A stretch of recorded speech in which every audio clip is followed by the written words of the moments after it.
as well.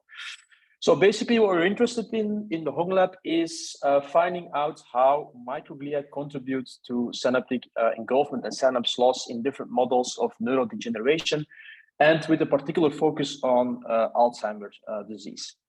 And so we want to find out what mechanisms microglia use and what environmental signals that imprint different microglial states that actually acquire this synaptic engulfment phenotype. And as Neve already mentioned, when you want to investigate this microglia-synapse engulfment, you need to take into account that microglia can be heterogeneous. So they can exist in different states. And if you want to find out which microglia are important in synaptic engulfment, you need to find out whether you are looking for a specific subtype or not. And so that's how we started off this project on SPP1. So we were looking at microglia heterogeneity, which is quite clear over different points of life and also different regions. For example, based on ontogeny or based on origin, microglia are quite heterogeneous. Also dependent on where they are in the brain, so dependent on their environment. Also in disease, in the aging brain, microglia are very heterogeneous. But the question is in homeostasis, all right? So do we have different microglial subsets or different states? And so we were interested about this work published by Michael Prince and Masuda in 2019 that actually showed this one microglial subcluster at the homeostasis or at the steady state brain that expresses high levels of SPP1, right? So this population is different from all the other ones in the steady state brain by its high levels of, by its high expression levels of osteopontin. And in the periphery, osteopontin actually characterizes many macrophage populations that are actively phagocytosing. So think about the heart, think about the adipose tissue, think about the liver. SPP1 really characterizes macrophages that are phagocytosing, that are eating, that are getting rid of debris in that particular tissue. And also in the brain, we know that, for example, disease-associated microglia express high levels of osteopontin, of SPP1. Those macrophages are characterized, or microglia are characterized by eating amyloid plaques. And also during development, SPP1 really labels those microglia important in getting rid of axon tracts, of excess axon tracts. So we started to look at this SPP1 population because we wanted to find out whether we can find this back in the steady state brain. And interestingly, we found this population of SPP1 positive cells, but they were not TMEM119 high, but they were TMEM119 low. So they probably had a myeloid origin, so they were of macrophage origin, but not microglia. And this is what you can see here as well in the steady state brain. Microglia expressing high levels of TMEM119. They don't express SPP1, right? So we do have SPP1 in the steady state brain, but it's not expressed in the microglia. So that was already quite striking. Not what we would expect. And so then we found out that SPP1 actually was highly expressed or was expressed in the brain, but it was always following those typical patterns, right? So here you can see the hippocampus of the mouse. And you can see that SPP1 actually is always expressed along the vasculature, which you can see here in red. And if you zoom in, you can really appreciate the close proximity of osteopontin with the vasculature in the brain, in the mouse brain. And so then we did a little bit more characterization of this vascular SPP1 population. And in the brain, as Neve also already mentioned, you have other populations other than microglia, called perivascular macrophages, and perivascular macrophages are associated with the perivascular space or with the vascular space. And so these were an important candidate for SPP1 expression. And so we stained for CD206, which is this perivascular marker, and we find this very striking colocalization. Also here, so both on the gene level, on the protein level, we found this colocalization of SPP1 with CD206, so the perivascular macrophage marker. Here you can see some more characterization. So PF4, CD163, those are all important, all well characterized perivascular markers. So they all colocalize. We also found that particular subsets of perivascular fibroblasts are also expressing levels of SPP1. Now, next we developed together with Mike Sassner of the JAX lab, this SPP1 tissue tomato mouse, so we could better phenotype, we could better characterize the cells that express SPP1 in the steady state mouse. And this mouse is now also available via JAX. And so what we did using flow cytometry, we characterized microglia, perivascular macrophages, and also perivascular fibroblasts. And these analysis really confirmed that the perivascular macrophage and to a lesser extent the perivascular fibroblasts are the main source of osteopontin of SPP1 in the steady state brain. And microglia do not express at this stage any levels of SPP1. You can see that in the quantification. And we also used some immunofluorescence on these mice. You can see SPP1 expressing along the perivascular space. You can see that here in this 3D reconstruction, but also perivascular fibroblasts are a source, as I already mentioned. Lastly, we did some CLIM analysis, which combines the power of electron microscopy with immunofluorescence. And you can see that the cell that actually expresses TD tomato is indeed a perivascular macrophage because it expresses or it has a lot of lysosomes, a lot of granular lysosomes, which is characteristic of a macrophage. Okay, so we have at steady state SPP1 is expressed in the perivascular macrophage, not in the microglia. And the next question that we have, okay, does it have a role in Alzheimer's disease mouse models? Because at the end of the day, we are an Alzheimer lab. We're interested in how microglia and macrophages react in the stages of or in the situation of the Alzheimer's disease brain. And so we did a very simple experiment. We stained for SPP1 in the control mouse and also in the APP in the left mouse, which is an APP knock-in mouse model that is characterized by the formation of amyloid plaques only at a very late time point. So only at the age of 9 to 10 months, these mice develop plaques.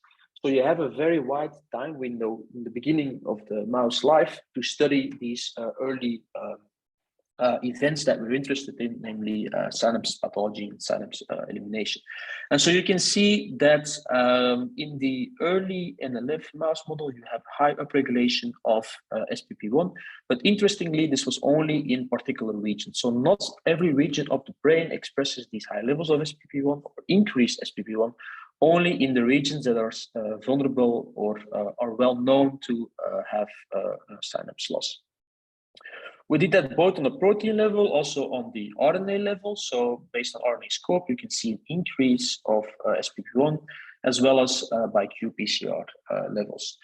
Now, interestingly, we could also find this back in human samples. In human postmortem samples, you could also find back SPP1 expressed mostly around the vascular space. So that's in confirmation with what we see in mouse models. So that's really interesting. Now, as I already mentioned, these mice, they only have plaques at a very late or at a late time point, so only at 9, 10 months. But what we do see is that these mice at the age of 6 months, so when you have SPP1 upregulation, they start to accumulate beta oligomers around the vasculature, right? So the vascular space upregulates SPP1, but also deposits amyloid-beta oligomers. So we are investigating at the moment whether these two have a connection and whether these oligomers directly modulate perivascular macrophages to express osteopontin. Okay, so we have in the NLF model, in the Alzheimer model, we have increased SPP1 both on the mRNA level as well as on the protein level. And so the next question, good question, of course, is what is the function, right? So does this increased SPP1 also have functional rationale? And so for this, we used 2 models. We used the SPP1 knockout mouse model where we injected amyloid beta directly into the ventricles, and that is known to induce synapse pathology. And we used the APP NLF mouse model that we crossed with an SPP1 knockout. So, right, so these NLF mice, they now have a deficiency of the SPP1 gene. So the first thing that we assessed in our injection model, right? So we injected amyloid-beta, and what we know is from the studies by Soyoung by PI, we know that upon amyloid-beta injection in the mice, you have first a deposition of C1q that precedes synaptic engulfment and that precedes synapse loss. So this is a confirmation of the study. So we injected amyloid-beta in the mice, and you can see an increase of C1q. But interestingly, when you do the same thing, when you inject amyloid-beta in a mouse that is deficient of SPP1, you do not see this increase in C1q, right? So C1q, the complement activation, could be dependent on SPP1 modulation. We also checked for engulfment. So again, if you inject amyloid-beta, you have an increased or an activation of microglial engulfment. But in the absence of osteopontin of SPP1, you do not have this microglial engulfment anymore. So microglia, they need SPP1, they need osteopontin to mediate microglial engulfment. So we also crossed, as I already mentioned, we crossed our SPP1 knockout mice to the APP in the left mouse model. And what we see is in the APP in the left mouse model, you have at an early time point synapse pathology, synapse elimination, but you do not have that when you cross these mice with SPP1 knockout. So SPP1, again, is very important for microglia to engulf synapses.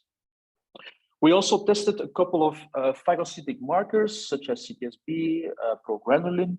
And again, microglia upregulate these markers when they start engulfing synapses. But when you do not have SPP1, these microglia do not upregulate these phagocytic markers.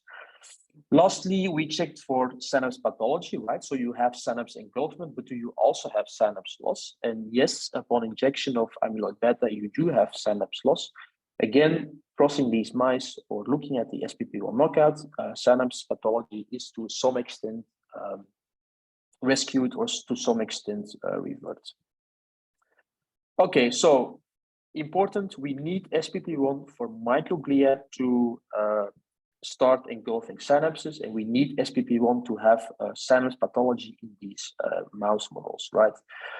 But it was quite remarkable because microglia need SPP1 to do the synapse engulfment, but I just showed you that SPP1 is actually not produced by microglia; it is produced by the perivascular space. And so that led us to two potential options regarding the mechanism, right? So first of all, okay, microglia need SPP1 intrinsically, but that's a bit weird because you don't see SPP1 in the microglia. And the second option, or in this case, option one, was that SPP1 actually comes from other cell types. Microglia receive SPP1 imprinting by their environment. That was actually the second option. And to assess this question, we did a very simple experiment. So we isolated microglia, primary microglia, from wild-type mice. And we did the same. We isolated primary microglia from SPP1 knockout mice. So these mice have these microglia in a dish. They don't have SPP1 intrinsically. And then we added recombinant SPP1. And what was interesting was that it doesn't matter whether this microglia has SPP1 intrinsically. If you add SPP1, so if you extrinsically add SPP1 to the dish, microglia will start engulfing. That's what you can see here in this graph. So adding SPP1 will increase microglial engulfment of fluorescent synaptosomes in this case. And it doesn't matter whether these microglia are SPP1 knockout or SPP wild type. It just needs the microglia in the dish just needs extrinsic SPP1. It needs SPP1 from outside. And so that actually leads us to this figure, right? So microglia, they engulf synapses, they upregulate complements, probably because they receive SPP1 from the perivascular space, because we've shown that the perivascular space is the only cell type or the only region that releases SPP1 in our Alzheimer's disease mouse models.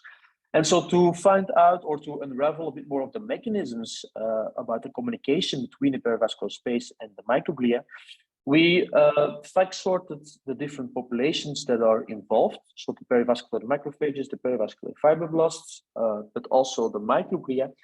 And we did a 10x single cell sequencing, and not necessarily to have another database of these cell types, but we wanted to have a database where we could perform niche-net on. And niche-net is a way to analyze how different cell types can interact with each other. And so we use this niche-net to compare the NLF mouse model, so the Alzheimer's disease mouse brain, with an Alzheimer's disease mouse brain that we crossed with the SPP1 knockout. So we wanted to know, in the absence of SPP1, is the communication between the perivascular macrophage and the microglia affected? And so what we found was that in the microglia of the SPP1 knockout NLF mouse model, there are a lot of pathways that are affected when the mice does not have SPP1. And most interestingly, the most important pathway that we found, and it was also discussed by Neve, was the TGF-beta receptor pathway. So TGF-beta is known to be one of the most important microglial imprinters of homeostasis. So microglia need TGF-beta to perform almost all of their functions. And we found that when perivascular macrophages don't have SPP1, microglia will change their TGF-beta signaling pathway. So they really, they are really imprinted by SPP1 released by the perivascular space. And here you can see just a couple of integrin receptors that are important for SPP1 signaling. So in the absence of SPP1, these integrin receptors are not upregulated anymore in the NLF mouse brain. And also here, importantly, when you don't have SPP1, you will see a difference in TGF-beta receptor signaling, really showing the importance of TGF-beta in microglia communication with the perivascular space. So that leads me to the conclusion, where SPP1 really drives microglial engulfment of synapses in a pathological setting, namely in the presence of amyloid pathology and in the presence of synapse loss. So perivascular macrophages probably respond. So this is something that we didn't assess or didn't investigate in the paper yet, or didn't investigate in the paper, was how microglia react towards this amyloid-beta and why do they release SPP1. We found that microglia are responsive to SPP1 and probably inducing phagocytosis. And the pathways to be important in this communication are integrin signaling, TGF-beta signaling, and additional signaling that are important for phagocytosis. And so very quickly, what we're doing in the future, what we're doing right now is to investigate SPP1 in the later stages of Alzheimer's disease. So we want to know, so SPP1 is one of the top markers that distinguish or discriminate disease-associated microglia from all the other microglia in the brain. And it's also very important, a conserved gene between different species, so mouse, human, and also other species. And so we're investigating how TGF-beta could potentially modulate SPP1 signaling in the presence of amyloid plaques. These are some questions. And so with that, I would like to thank you for listening. I would like to thank my lab and all the collaborators for helping me putting together this study. And yeah, open for questions. Thank you. Thank you, Sebastiaan, so much for this very interesting talk. And we have some more minutes for a few questions, so please feel free to write them in the chat or just raise your hand, and then you can unmute yourself.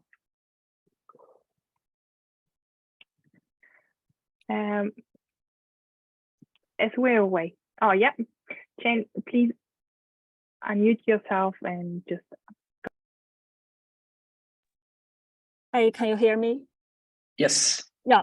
So my question is, do you know what is the SPP1 receptor on the microglia, and at what stage this kind of receptor will be highly expressed? Yeah, that's a very good question. Yes, so it is the integrin B5, if I'm not mistaken, or B2. These are the receptors that are expressed on microglia. And I'm not sure at what stages of life these are expressed at the highest. But I'm assuming microglia express SPP1 receptor throughout life. Now, it is also important, which I forgot in my talk, or maybe I included, but SPP1 is expressed in microglia at a very short time point during development. So you have SPP1 positive microglia, I think 1 week after birth, that are important in the elimination of oligodendrocyte precursors and also axon tracts that need to be removed because they exist in excess. And the other following question is at the later stage, for example, at the dam stage. So normally when people saw SPP1 genes in microglia or in dam markers, you think it is not originally get from the microglia, but from the perivascular macrophage secretly. Yeah, so it is important to stress that SPP1 in this story is important, is characterizes region specificity and temporal specificity. So we see SPP1 at this time point, which is very early in disease, only at the perivascular space, but at the later stages when you have plaques, it seems to be that SPP1 changes its expression patterns from perivascular macrophages to microglia. So at that time point, you have two cell types that express SPP1, perivascular macrophages and microglia, right? And so it is very interesting to think about, to speculate, like, do they now have different functions, SPP1, when both cell types express it? And is that different from the earlier stages when we only see the SPP1 at the perivascular space? So that's something that we don't really know yet. Thanks. Yeah, no worries. Thank you so much. And in line with time, I want to encourage you all to please reach out to our today's speakers if you have more questions via social media or via email. And with that, I want to thank you, Dianive and Sebastiaan, that you joined us today at this open box science seminar. Thank you very much for sharing your amazing work. And I all invite you to check out the Open Box Science on social media. And as you can see in the chat, there are some links to upcoming talks that are also very interesting. And with that, I wish you all a pleasant evening and hope to see you next time around. Thank you so much.